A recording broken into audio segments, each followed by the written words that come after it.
Okay, insulation was really nice. Really nice job on BMRs before doing this upgrade. Um, as you can see, that drive shaft, if it breaks, it is not going nowhere. You need to have this on if you're doing any kind of horsepower. Because I'll tell you, right here is where your legs are. If that thing breaks or fails in the front, there's nothing to stop the drive shaft from swirling around while the car is moving 80, 100, 200 miles an hour, whatever. I've seen it years ago where it decapitates people's legs, kills people. I mean, that thing will go slinging inside the cockpit of the car and kill you, and it's a horrible way to go. So it's a very, very wise choice to get this put on. It's really not bad. You got to drill the two holes right there into the member. And like I said, the best way to do it is use the step-up reamers, which are right there. You can buy them at any machine shop or online. You can go straight through with a 3/8 drill, but I wouldn't recommend it because there's a lot of stress on this cross member. It holds the whole back of the engine and the motor. And I worked on Navy aircraft for 12 years, replacing jet engines and bulkheads on the F-14 Tomcat, which is the fighter jet they used in the movie Top Gun. I know every nut and bolt on that aircraft, and we were very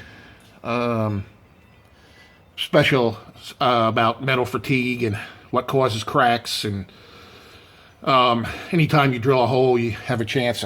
Now, if you're drilling it in something other than something that's got torque or in a frame, you're all right. But you want to try to do it right. Another thing I want to bring up, all the bolts are torqued at 45. You don't want to over tighten any of these bolts. They're aluminum. So use a good torque wrench, 45 pounds at everything. And it finishes up the job nice. Also, I want to bring up too, these clamps from GM. Most people over tighten these. They are designed to go 35 foot-pounds, and that is it. What it is, it's a stretchable clamp, and it actually seals the back here under stress. The clamp actually stretches to make the seal. If you over tighten the clamps with an impact gun, the clamps are garbage. You'll have to spend 40 bucks a piece to get new ones. So I would highly recommend torquing them. Do the job right. And the coarser exhaust, you can go two ways when you put that on. You use the clamps, torque them to, they say 45 foot-pounds, which is fine. But I get it welded if I'm happy with it. But it looks pretty good under here. I just figured I'd go ahead and show you this. The next thing I'm going to do, you know something? I haven't heard this car or any car for a while with open headers.